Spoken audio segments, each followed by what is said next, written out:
यह हमारे पास Meco 108 B plus true RMS multimeter है। तो अब हम इससे यह चेक करेंगे कि इससे जो कंपोनेंट है उनको, इलेक्ट्रॉनिक कंपोनेंट है उनको कैसे चेक किया जाएगा, जैसे रेजिस्टेंस, डायोड, कैपेसिटेंस को कैसे चेक किया जाएगा। और हम इस वीडियो में बात करेंगे कि इस मल्टीमीटर का रेजोल्यूशन कितना है, कितनी हम मिनिमम वैल्यू को चेक कर सकते हैं। इसमें हम बात करेंगे कि 6000 काउंट्स का क्या मतलब है और यह ट्रू आरएमएस क्या है। तो ये देखिए, सबसे पहले हमारे पास कॉमन पोर्ट है और जो दूसरा वाला पोर्ट है इसे हम voltage, resistance, continuity, diode, capacitance, hertz के लिए इस पोर्ट का हम यूज़ करेंगे। और जो दूसरा वाला जो हमारा पोर्ट है यह 10 एम्पियर का है। यह कि जब भी हम 10 एम्पियर की स्केल पे यूज़ करेंगे तो उस पोर्ट को यूज़ करेंगे। तो हम बारी बारी से चेक करेंगे हर एक कंपोनेंट को। तो सबसे पहले हम कॉमन पे ब्लैक वायर को लगा लेते हैं और जो पॉजिटिव पे है वो रेड वायर को लगा लेते हैं।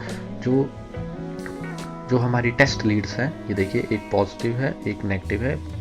जो रेड वाली है वो पॉजिटिव है और जो लाल वाली है वो, जो ब्लैक वाली है वो नेगेटिव है।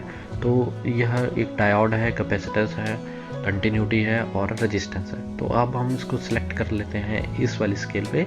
तो ये देखिए, यह मेगा ओहम में शो कर रहा है, यानी कि ओहम का मतलब है कि वो रेजिस्टेंस को टेस्ट करने के लिए रेडी हो चुका है। तो इसमें दो टर्मिनल है, तो इसमें पॉजिटिव नेगेटिव नहीं होता है, आप किसी भी तरफ से इसको कनेक्ट कर सकते हैं। तो ये देखिए 89.8 किलो ओहम का यह रेजिस्टेंस बता रहा है। जैसे ही हम अगला रेजिस्टेंस चेक करते हैं तो देखिए यह 181 किलो ओहम में बता रहा है। वैसे ही अगला हम 970 ओहम का यह बता रहा है। तो जैसे ही देखिए यह ऑटो रेंज में है तो मेगा, किलो और ओहम यह खुद सेलेक्ट करता है। तो यह अपने आप सेलेक्ट करेगा क्योंकि यह ऑटो रेंज में है। तो अब हम अगला वाला रेजिस्टेंस चेक करते हैं। तो देखिए यह खुद सेलेक्ट कर रहा है, मेगा, फिर किलो, फिर सिंपल ओहम 146। अब हम डायोड को टेस्ट करेंगे। अब देखिए यह एक कंटिन्यूटी वाली है। तो जैसे ही मैं टच करूँगा तो यह बीप की साउंड देता है। यह इसका जो बीप है वो लगभग 1 सेकेंड में इसका बीप की साउंड आती है। तो अब हम करते हैं डायोड टेस्ट। तो डायोड का सिग्नल आ चुका है, सिंबल आ चुका है। तो एलईडी को जब मैं पॉजिटिव से पॉजिटिव जोड़ूंगा और नेगेटिव से नेगेटिव तो ये फॉरवर्ड बायस हो जाएगी। और जो इसमें जो रीडिंग आ रही है वो वोल्ट में आ रही है, यानी कि 1.893 का वोल्टेज ड्रॉप हो रहा है। अगली वाली रेजिस्टेंस चेक करते हैं, ये रिवर्स बायस, जैसे ही फॉरवर्ड बायस हुई तो ये 1.817 का वोल्टेज ड्रॉप बता रहा है। वैसे ही अगला डायोड को हम टेस्ट कर सकते हैं। ये देखिए 1.774 वोल्ट का इसके अक्रॉस ड्रॉप है। तो यह हमारे पास जनरल पर्पस डायोड है। तो हम इसको चेक कर सकते हैं। जो ब्लैक वाला है ये पॉजिटिव है और जो सिल्वर वाला जो बैंड है यह नेगेटिव है। जैसे ही हम नेगेटिव से नेगेटिव और पॉजिटिव से पॉजिटिव कनेक्ट करते हैं तो यह फॉरवर्ड बायस हो जाता है। लगभग 0.2 वोल्ट का मेरे पास ड्रॉप है, यानी कि 0.192 वोल्ट का ड्रॉप है। जैसे ही हम रिवर्स बायस करते हैं तो ये ओपन सर्किट हो जाता है, इनफाइनाइट रेजिस्टेंस को बताता है। तो जैसे ही हमने इसको फॉरवर्ड बायस किया तो इसमें जो वोल्टेज ड्रॉप हमें मिला वो 463 का मिला। और जैसे ही रिवर्स बायस किया तो ये ओपन सर्किट में है। तो अब हम कैपेसिटेंस को टेस्ट करेंगे। तो कैपेसिटेंस टेस्ट करने के लिए हमें स्केल को कैपेसिटेंस मोड में लेना होगा। तो ये देखिए यह ऑटो रेंज में है और जो स्केल है 0.00 नैनो फैराड में बता रहा है। यह लगभग मेरा 1 नैनो फैराड का इसमें रेजोल्यूशन है। तो देखिए जैसे ही हम दोनों टर्मिनल को कनेक्ट करते हैं तो यह 15 नैनो फैराड का वैल्यू बता रहा है। तो अगला वाला जैसे ही हम कैपेसिटर चेक करेंगे तो दोनों टर्मिनल, इसमें पॉजिटिव नेगेटिव नहीं होता है। तो आप जब भी कैपेसिटेंस को टेस्ट करें तो दोनों टर्मिनल को हाथ से टच ना करें, क्योंकि जब आप दोनों टर्मिनल को टच करेंगे तो आपके शरीर की जो कैपेसिटेंस है, आपकी बॉडी की कैपेसिटेंस को भी यह काउंट कर लेता है। तो जैसे कि यह पॉलिस्टर का कैपेसिटर है तो इनकी जो वैल्यू आ रही है 1.012 माइक्रोफैराड। तो माइक्रोफैराड में भी रेजोल्यूशन माइक्रोफैराड की स्केल में 0.001 माइक्रोफैराड का रेजोल्यूशन रहता है। ये देखिए 1.214 माइक्रोफैराड की इसकी वैल्यू आ रही है। ये हमारा इलेक्ट्रोलाइटिक कैपेसिटर है। इसमें नेगेटिव के साथ नेगेटिव कनेक्ट करें और पॉजिटिव के साथ पॉजिटिव। तो ये देखिए यह बता रहा है 5 माइक्रोफैराड लगभग। तो ये इसकी जो वैल्यू है, यह 4.7 माइक्रोफैराड की है, लगभग उसी के बराबर है। तो नेगेटिव से नेगेटिव और पॉजिटिव से पॉजिटिव। इलेक्ट्रोलाइट कैपेसिटर को आप पहले डिस्चार्ज कर लें अगर वो वर्किंग कंडीशन में है। तो वो यह कैपेसिटर चेक कर रहा है। देखिए यह अपने आप ऑटो रेंज में जा रहा है 2.019 मिलीफैराड। तो यह लगभग 2019 माइक्रोफैराड बता रहा है, जबकि जो वैल्यू है वो 2200 माइक्रोफैराड है। तो इसके लिए नेगेटिव से नेगेटिव, पॉजिटिव से पॉजिटिव, और यह रीडिंग को शो करेगा 132.5 माइक्रोफैराड। इस तरीके से हम कैपेसिटेंस को चेक कर सकते हैं। देखिए यह 150 माइक्रोफैराड का कैपेसिटर है।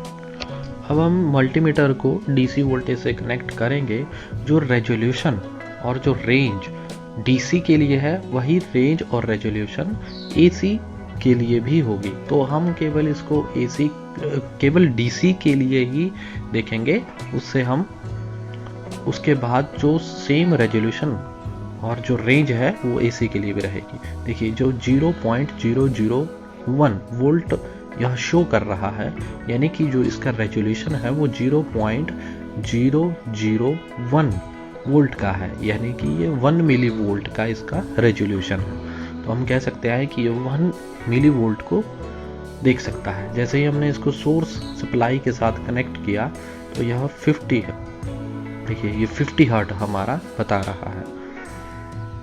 तो अगर हम इसका ड्यूटी साइकिल चेक करना चाहते हैं तो एक और बार प्रेस करेंगे, और जो ये लगभग परसेंटेज में ड्यूटी साइकिल बता रहा है वो 49.9 यानी कि 50% ड्यूटी साइकिल बता रहा है। तो हम इससे ड्यूटी साइकिल चेक कर सकते हैं। अब हम मिली वोल्ट की अगर रेंज को देखें या फिर हम रेजोल्यूशन की बात करें तो 0.000.00 यानी कि लगभग यह 0.01 मिली वोल्ट का इसका रेजोल्यूशन है। जो हम इसमें एक मिनिमम वैल्यू जो चेक कर सकते हैं वो 0.01 मिली वोल्ट चेक कर सकते हैं। तो अब हम इसको वोल्टेज के साथ कनेक्ट करते हैं डीसी मिली वोल्ट में। तो अब हम इसको कनेक्ट कर रहे हैं। तो ये काफ़ी सेंसिटिव है, इसलिए यह काफ़ी वेरी कर रही है। तो देखिए जैसे ये 5.60 मिली वोल्ट को शो कर रहा है। तो लगभग इसमें लगभग जो 5.66 मिली वोल्ट शो कर रहा है।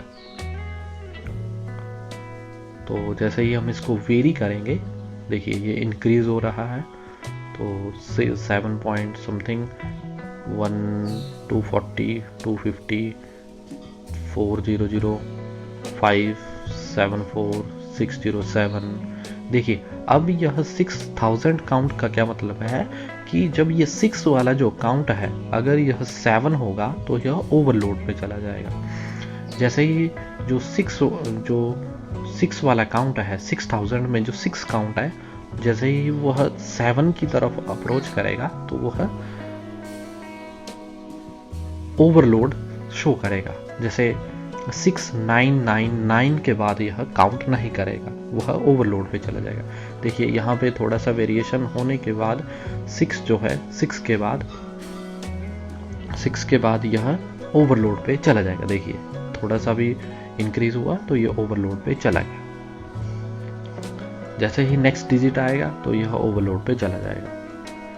तो अब हम जो हर्ट्स है, इसमें 2 स्केल दिए गए हैं। एक हमारे पास इस स्केल पे, इस नोब पे हर्ट्स दिया गया है और एक यहाँ पे हर्ट्स दिया गया है। ये हमारा जो है यह लाइन वोल्टेज और लो फ्रिक्वेंसी पे है, और यह वाला knob high frequency low voltage के लिए है। यहाँ से हम 10 एम्पियर को चेक कर सकते हैं। 10 एम्पियर वाली स्केल है, तो इसके लिए हमें यहाँ शिफ्ट करना होगा। तो इसमें जो 0.000 एम्पियर शो कर रहा है, यानी कि जो इसका जो रेजोल्यूशन है वो 0.001 एम्पियर का है, यानी कि यहाँ पे यह 1 मिली एम्पियर चेक कर सकता है। 1 मिली एम्पियर से नीचे चेक नहीं कर पाएगा ये। तो अब हम इसको सीरीज में कनेक्ट करते हैं लोड के साथ, और ये देखिए 0.699 के आसपास ये शो कर रहा है। देखिए अब 707 के आसपास ये शटर डाउन हुआ, 7 के आसपास। तो यह 700 मिली एम्पियर, 703 मिली एम्पियर यह शो कर रहा है कि 703 मिली एम्पियर करंट फ्लो हो रहा है। तो अब हम इसकी नेक्स्ट स्केल पे शिफ्ट करते हैं। तो नेक्स्ट पे यहाँ हमें इसको भी शिफ्ट करना पड़ेगा मिली एम्पियर वाली स्केल पे। तो अब हम इसको फिर से लोड पे कनेक्ट करते हैं। तो इसमें जो रेजोल्यूशन बनेगा वो 0.00 मिली एम्पियर आ रहा है, यानी कि आप जो है वो 10 माइक्रो एम्पियर इसमें शो हो सकता है। तो ये देखिए 562 मिली एम्पियर करंट इसमें शो हो रहा है। तो इसके बाद हम इसमें टेम्परेचर चेक कर सकते हैं। जो इनबिल्ट सेंसर है, तो जो इनबिल्ट सेंसर है वो 18 डिग्री सेल्सियस शो कर रहा है। जो इनबिल्ट सेंसर है वो थोड़ा सा टेम्परेचर में वेरिएशन बता सकता है, क्योंकि वह मीटर के अंदर होता है, तो थोड़ा सा वेरिएशन आ जाता है। जैसे ही हम थर्मोकपल का यूज़ करते हैं तो टेम्परेचर वेरिएशन आ जाता है। तो जैसे ही हम थर्मोकपल को लगाएंगे पॉजिटिव के साथ पॉजिटिव, रेड को रेड के साथ और ब्लैक को ब्लैक के साथ, थोड़ा सा वेरिएशन देखने को मिलेगा। 24 डिग्री सेल्सियस जो है, अगर हम इसको टच करते हैं तो देखिए के टाइप का थर्मोकपल है यह, और यह टेम्परेचर वेरिएशन को किस तरह शो करता है। ये देखिए यह लगभग 32-31 के आसपास यह सेटल हो रहा है। तो इस तरीके से हम इसमें वेरिएशन को चेक कर सकते हैं। इसमें हमने रेजोल्यूशन के बारे में बात किया, कंपोनेंट को कैसे चेक किया है उसके बारे में बात किया। अगर आप कुछ भी इस मीटर के बारे में आप जानना चाहते हैं तो कमेंट बॉक्स में आप हमसे पूछ सकते हैं। हम पूरी कोशिश करेंगे कि आपके प्रश्नों का उत्तर हम जल्दी से जल्दी दें। धन्यवाद।